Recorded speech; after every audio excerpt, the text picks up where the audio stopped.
Well, here's the first proposal for a fireplace down here in Shirley's Keller. There's the wall, and there's the thimbles. All those thimbles, I think there's something like 11 of them or more.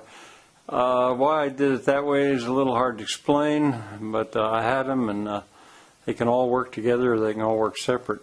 But I don't like things I don't like about this. One thing I should say is these are firebricks out of the cherry tree house. There's this part. I need to repair that. It'll go there. It's just a little bit too far from the wall, for one thing. I want to be able to make a masonry connection between the wall. See, that wants to fall. Between the wall and the bottom of the flues. I also don't like the fact that this joint, let's see if I can show you, maybe you can see it here. I got one joint right on top of the other, maybe you can see behind it. I don't like that. I like to stagger the joints. So I'm going to make it wider in the back and put them there and then take another look. There, now that I've taken most of the firebrick out, of course I just set stuff, I don't use mortar. Almost never. You can see that the problem is that the joints are lining up, they're not staggered. That I want to change. Okay, and by moving the blocks back about 2 inches, then instead of having 8 inches sticking out and teetering, I'll have 6 inches sticking out, and it'll be like this. And that's nice because then they'll come flush. Well, I'm not going to keep using 10-inch blocks, but that way they won't teeter. I won't have to worry about falling them in. And why I leave a space between my fireplace and the wall is because the wall's cold, and it'll pretty much stay cold. I want the whole fireplace to get warm.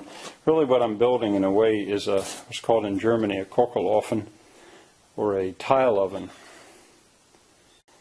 Well, that changes things a lot. Of course, I'll put a full 8-inch block, and here a half 8-inch block, and underneath there a 10-inch block, but everything becomes 8 inches wider. And a wide fireplace, sometimes you can't get them to draw. But I think I'm going to take a chance, and we'll take a look and see what it looks like with the firebrick that I have here. Here's a collection of firebrick that I have from scrounging here and there. These are all pieces. And really I can use this all if I want to. I have much more too, but it's a different, thicker kind of firebrick. It's firebrick like that. I have a lot like that. Not broken, but it's soft. There, I think that's a little bit better. Makes it so much bigger. And of course I've never really ever seen anything quite like this. But as far as the opening at the front being too wide, I think I can choke it down with sheet metal or firebrick if I have to. And as making it draw, well, I think I can do it. So much depends on the chimney. Outside I've laid the chimney down on the ground with a slate rise to it, and then I'll put a freestanding chimney. I'll show you about that another time. Well, I think the next thing I'm going to buy is 8 6-inch. These are 6-inch blocks, and I don't have any of them with the 45. But if I buy 8 of them, that'll give me 2 courses, and I'll take a look then and see then if I want to use. After I run out of firebrick, oh, and I wanted to say that all these firebrick, these pieces, I can make them, I think, into kind of like a mosaic. I believe I can put that all back together like a puzzle and use refractory cement. So I'll probably use them all, maybe even do a design or something with them. And after I run out, I'll either buy new, like what's underneath the grate, or go to brick, maybe regular brick, because that far away from the flame, it won't matter as much.